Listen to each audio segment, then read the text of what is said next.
A lot of blame going towards the offense for the lackluster performance against Arizona, but you have to blame everybody for that terrible performance against the Wildcats. I'll tell you why here on Locked On UCLA. You are Locked On UCLA, your daily podcast on the UCLA Bruins. Part of the Locked On Podcast Network, your team every day.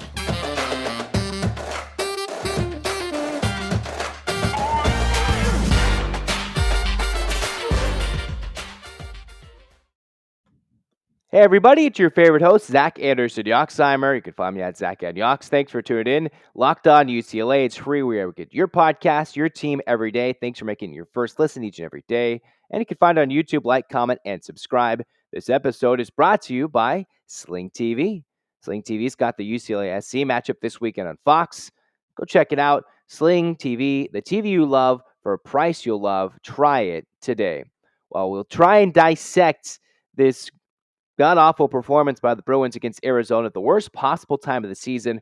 We're going to start by slamming the offense. No other way to put it. Arizona, through the UCLA game, still is allowing 37 points per game. UCLA couldn't even come close to that, snapping a streak of 12 straight games for the Bruins, dating back to last season, where UCLA had scored at least 30 points in 12 consecutive. The last time the Bruins did not score 30 or more, at Utah last year, a team who won the Pac-12 without Dorian Thompson-Robinson in Salt Lake City. That's a forgivable one. Against the Wildcats, not forgivable, as we lay into a UCLA team who, against one of the worst defenses in the Pac-12, one of the worst rushing defense in the Pac-12, the Bruins still ran the football for over 200 yards. And what's interesting is that a lot of people bring in it, hey, UCLA really missed Kaz Allen. And funny enough, Kaz Allen actually hadn't done too much overall offensively, in my eyes, until the Arizona State game, where he blew up with a big performance with Charbonnet out. You bring Charbonnet back in, who puts in 180 yards, 3 touchdowns on the ground, trying to lead his team somewhat individually to victory. No Kaz Allen, losing that special teams returner, losing the spectacular change of pace, big speed type of either back, guy in the slot, receiver out wide, whatever it is. He was missed, but still doesn't mean UCLA should have only put up 28 against an Arizona defense that had allowed 45 or more in 4 straight games. 5 times this season, Arizona had allowed 45 or more in a game this year. And for the Bruins, they picked the worst time to put up a goose egg. Overall, in this one, UCLA for the second time all season, get outgained in yards per play. UCLA against Arizona, when it comes to yards per play, Arizona averaged 7 yards per play. UCLA's offense, with their lowest season total of 6.11 yards per play, 6.1 yards per play.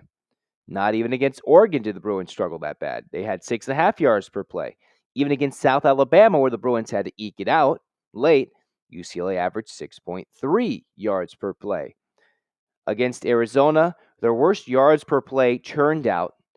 And the Bruins, despite running the football, something that they had really been successful in all season long, converting on third downs. Last week against Arizona State, the Bruins put up 9 of 11 on third down conversions. Even against Stanford, when UCLA was only 5 of 15, what the Bruins do? 5 of 5 on fourth down to account for that. Against Arizona, UCLA, pretty porous, 4 for 12. That's tied for the lowest amount of third down conversions the Bruins have had this year at the worst rate.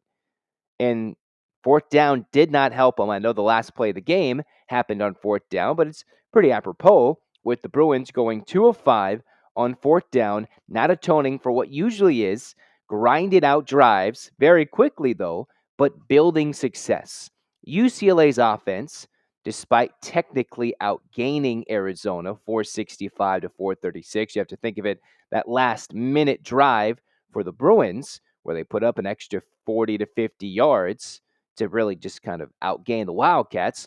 The Bruins got to the red zone the fewest amount of times that they'd had this season. Yeah, UCLA put up 28 points, but in terms of red zone efficiency, UCLA got to the red zone only 3 times. While they were efficient, did the Bruins score 3 touchdowns? It was a pretty poor performance because Arizona game planned apparently just well enough for a UCLA attack that did not have it to move down the field. It was the first time UCLA struggled getting into the red zone. You would have thought maybe UCLA got to the red zone and struggled and didn't score from there. No, it was UCLA's inability to get there consistently, only putting up 28 points when you're down 14 nothing out of the jump, down at half, and despite the lead in the fourth quarter where it seemed like, all right, let's go, Bruins got this. They were up 28-24 before a touchdown from Arizona and a field goal late, which we'll touch on in a moment. It was UCLA who could not simply move the football. My grade for this UCLA offense is going to be the worst it's been all season long. Once we tell you some offensive individual statistics, DTR 245 and a touchdown, 26 for 39. He was sacked 3 times, so the offensive line didn't really hold him up as much as they had been all season long. Charbonnet, of course, 180 yards on the ground, but they really limited DTR to a net gain of 24 yards rushing after you consider he lost 21 yards rushing. They even tackled Zach Charbonnet for a rushing yard loss of 1, which is something most teams haven't been able to do all season long. Find Charbonnet and tackle him for lost yardage when running the football. And then, of course, no Keegan Jones, no Kaz Allen. So the Bruins had to use Colson Yankoff for a couple of carries for 15 yards.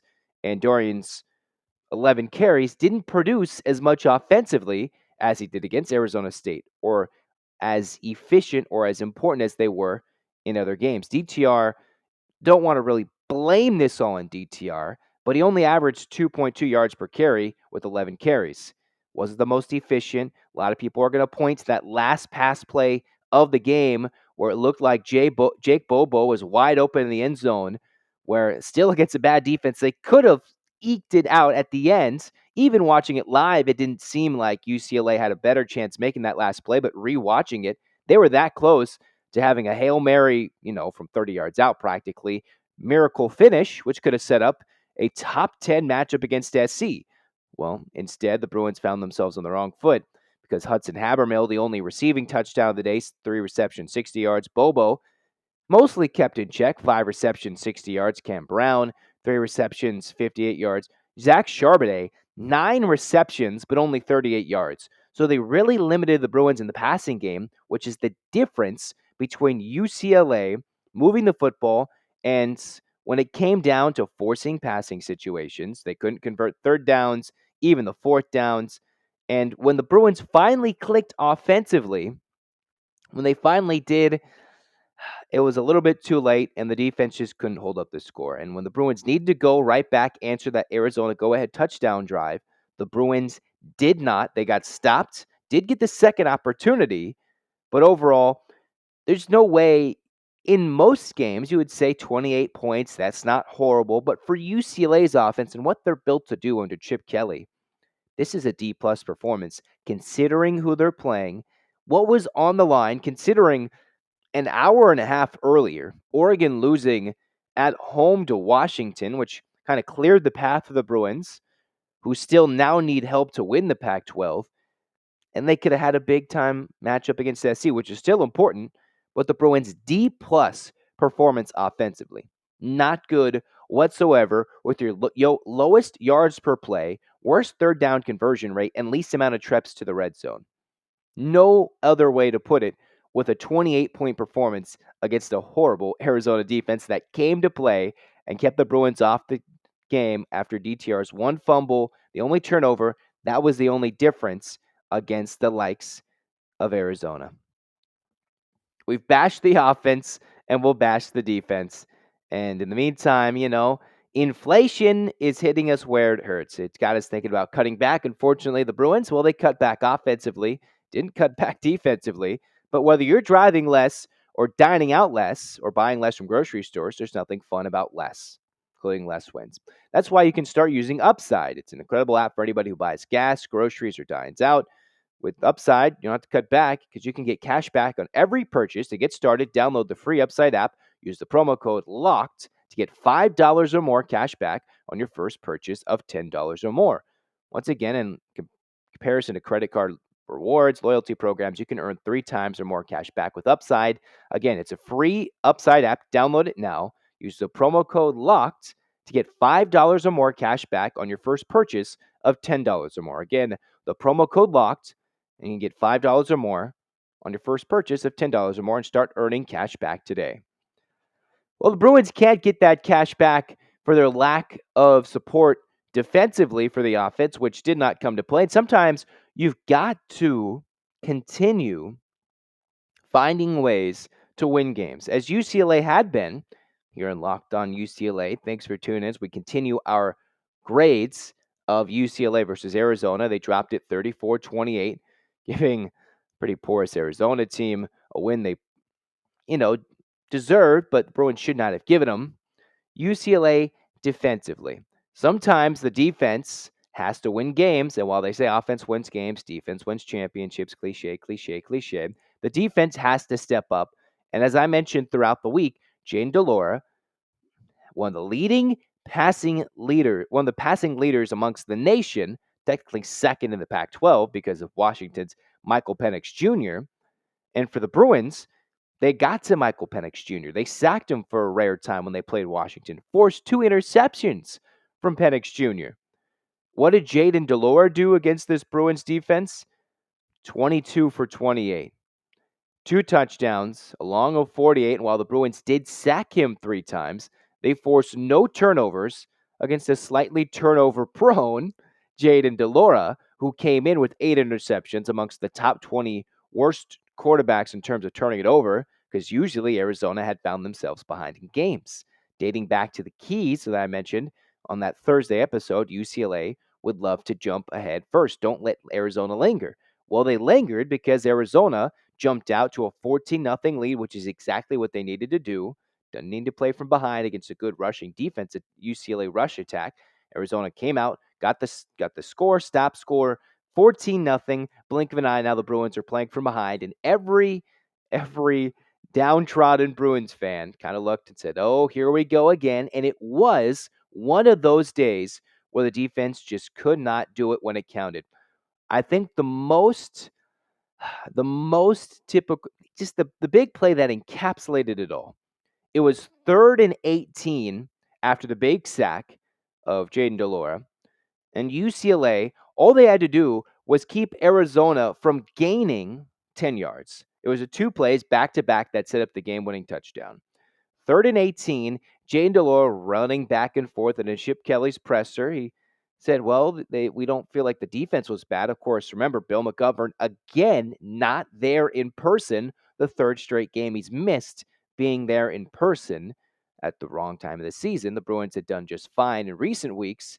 They probably would have needed him in the building on Saturday. But Chip Kelly said, well, Jaden DeLore scrambled, which, as many Bruins fans have already pointed out, who is the best scrambling quarterback in making something out of nothing this year across the nation? Well, one would point the finger towards one Caleb Williams across town, who UCLA faces this week, right after they saw Jaden DeLore running around back and forth time and time again, very efficient when throwing the football, 22 for 28. That's 79% if you're rounding up, 78%, 78.5%. Completed close to 80% of his throws, didn't turn it over, and they found ways to hit 2 of their 3 big receivers and get a nice day from the running attack. Michael Wiley, who almost put up 100 yards when he usually averages 50 yards a game. Michael Wiley with a touchdown in the air, touchdown on the ground. Jacob Cowling, 118 yards, their leading receiver, 9 receptions. And then Dorian Singer, 83 yards.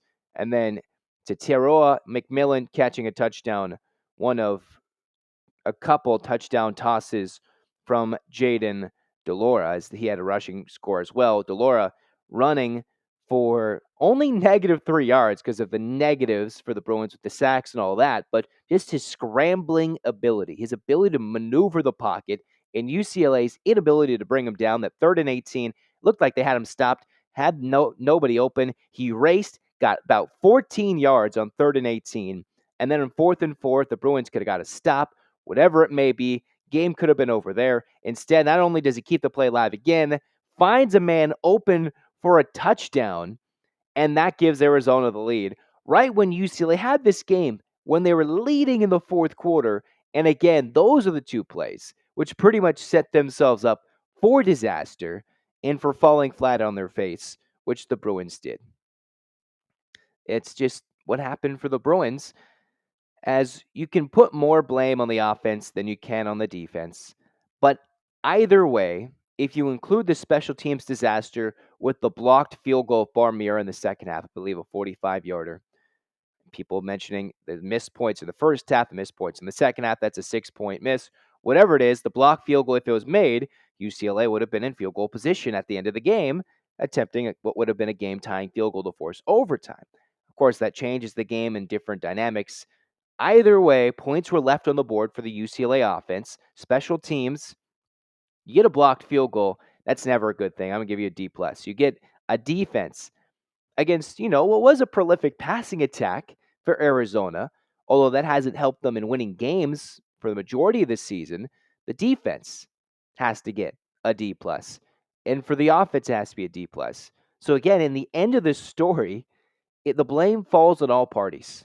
It falls on all parties because someone's got to step up when one side of the ball is not having a good day. Get the blocked field goal, another kick that was blocked to UCLA. What was week 1? Block kicks, missed opportunities. The defense couldn't step up when they needed to, and all day long, Arizona put up 34 points. UCLA's offense couldn't even match it. Even though I see all the hate on social media about how UCLA should have been able to match it offensively, absolutely, that's true. But still, sometimes the defense needs to get that one stop when you got it 3rd and super long, 4th down, you get that stop, and then you hand it off to Charbonnet, and maybe the Bruins could have iced out that game from there, which is what they did against Washington, what they did against Arizona State, running the football down, of course, mostly Kaz Allen and DTR against ASU, against Washington, a lot of Charbonnet and a QB keeper with DTR. And instead, it was just a poor performance for the Bruins, which doesn't get passing in any facet of the game because every single way you can look at the tape, the Bruins did something wrong. There were individual highlights, sure, but nothing that warranted something worth of passing grade quality. And they have to be not only good, better, they have to be a lot better to face USC, who's across town snickering, laughing. And the funny thing is, many Bruins fans, even myself included, could have thought, all right, there's one game where UCLA might slip up and look absolutely stupid. Maybe the errors. And the funny thing is, you would have circled all the signature ones at ASU, right? Maybe the Black Friday at Cal after the USC game, but maybe the most obvious was the Arizona game before the USC game, which was the fall flat on your face UCLA performance that some may have been expecting. It didn't seem like these Bruins were going to fall like most. Unfortunately, they did. And now it's just up to the Bruins fans and us included to all look forward and get them to get ready to beat SC. I know the Locked On USC show is already talking trash. Well, we'll be ready the rest of this week to talk trash about SC and UCLA, getting right at it. But overall, D pluses all around for the UCLA game against the likes of Arizona. No way, shape to put it.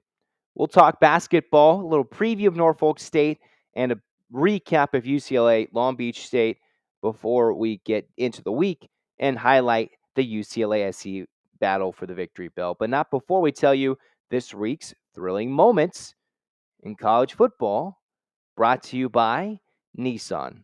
It is college football. We'd like to grab basketball. It's just going to be Zach Charbonnet because he's a beast. He comes back after missing a week, 180 yards and 3 scores. The thrilling designs behind the new lineup for Nissan is intended to empower drivers in vehicles such capable as the driver themselves. And we think about unbelievable abilities on the field. For this week's thrilling moment, of course, as I just mentioned, it's Zach Charbonnet, who is just a beast. There's no other guy to other individually highlight than Jack Charbonnet, who will make some NFL team hopefully happy for many years following his UCLA career, and he should be appreciated appropriately once he takes on, as the Bruins do, USC on senior day. Even highlight some DTR and stuff, but, Zach Charbonnet is this week's thrilling moment because he is just a beast. This segment has been inspired by the thrilling new designs featured across Nissan's new lineup of vehicles. Pursue what thrills you in the all-new Frontier, Armada, or Pathfinder today. Available now at nissanusa.com. Wrapping up the podcast today, we will go into the likes of UCLA basketball for just a brief moment. Why not? UCLA 2-0, still top 10. Why not be excited with Mick Cronin and company? And if we did skate by that basketball game, UCLA Friday night, late night in Pauley Pavilion, taking on Long Beach State, as the Bruins are in the midst of taking on one regular season conference champion at a mid-major level, and then Norfolk State, a team who went to the tournament last year in the Monday night battle against Norfolk State. So back to UCLA's game against Long Beach. I detailed the Bruins game against the Beach, saying UCLA should put up upper 80s to 90s and score the basketball without a slow start. Well, the Bruins did mostly just that. One offensively, shooting overall for the game, UCLA 47%, just about, after a little rough first half. The Bruins shooting 54% in the second half, 36% from three after an ice cold three-point shooting performance in the second half, but UCLA putting in 40 of 93 points on the paint, 14 of 17 made free throws after a bad game one against Sac State when it comes to free throw shooting. And again, Jalen Clark, who mentions wanting to get that single season steal record, single game steal record, of how he's dominant defensively, 5 assists, 4 steals, 7 rebounds, 16 points.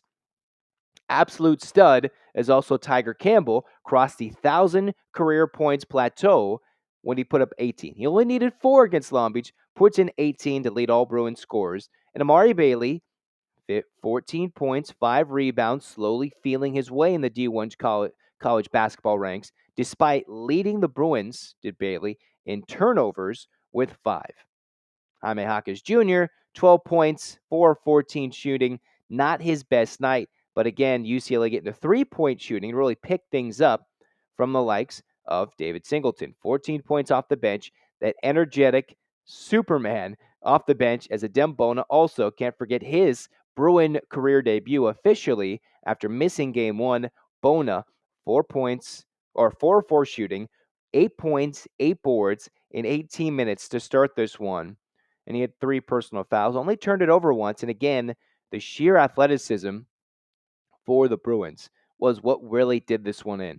Against the leading scorer for the Beach from their previous season, Joel Murray, who UCLA saw twice last year because of the COVID scheduling, he was shooting 3 of 14 with 10 points. So it's nice to see UCLA offensively post 90 points, 93 to 69, the victory at home, not leaving the Beach in it.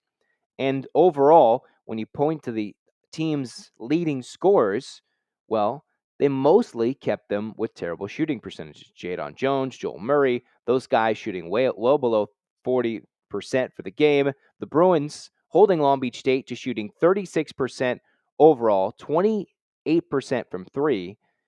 And UCLA, in the end, forcing 17 turnovers and scoring 25 points off those turnovers.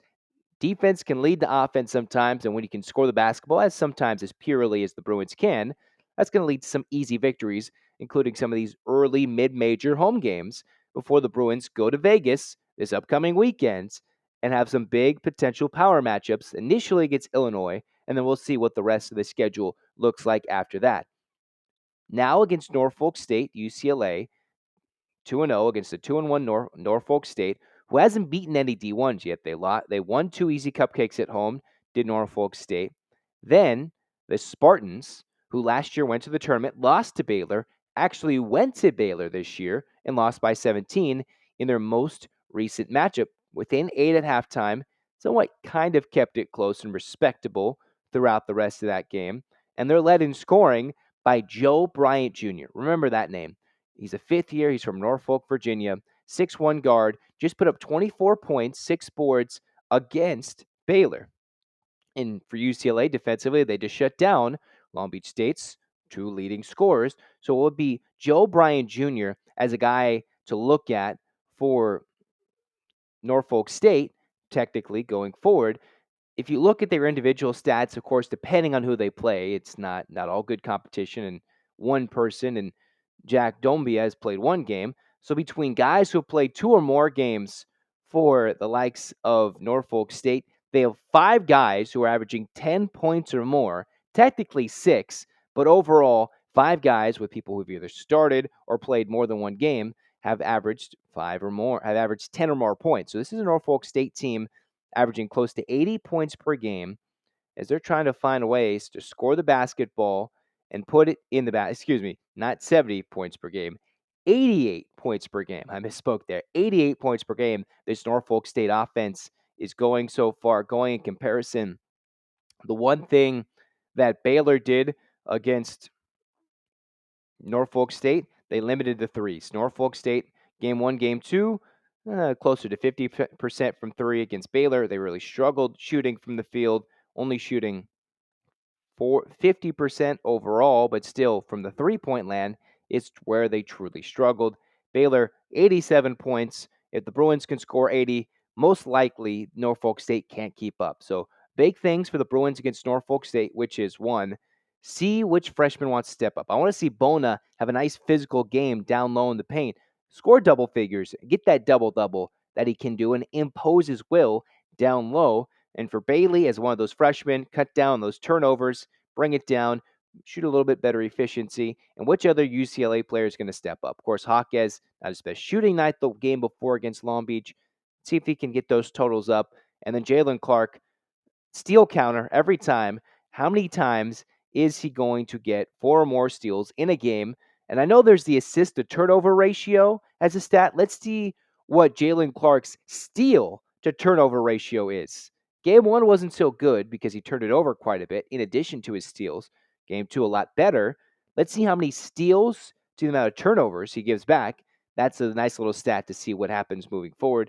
In the meantime, UCLA, if they come out unlike the football team, and play well and play together, albeit it's a little different in college basketball with the amount of upsets we've seen, both against the Pac 12, with Oregon getting demolished at home by UC Irvine. So the Bruins can't take this team too lightly, Norfolk State. But then you have Colorado, who lost at home and then goes and beats a top 10, top 11 SEC team in Tennessee and knocks them down. So the Pac-12 already looking up and down. SC, where they're talking trash. Well, hey, remember, Florida Gulf Coast went and smacked them opening night in the Galen Center. So they can shut up, and hopefully the football team can go shut them up for the second straight year, maybe put up 60. Who knows? UCLA SC week, the battle for the victory bell. We are excited for football game week this week and multiple big games for the Bruins this week in the basketball front. We'll have it all on Locked On UCLA. Thanks for making it your first listen. In the meantime, go check out Locked On Sports Today. Make that your second listen. They've got big game recaps, big stories, big ones today. And also, they have their take of the day. This is for Locked On UCLA, Zach Anderson-Yoxsimer. As we're saying, so long. We'll get your hands in the air, Bruins fans. Some reason to be happy, other reasons not. Get those hands in the air.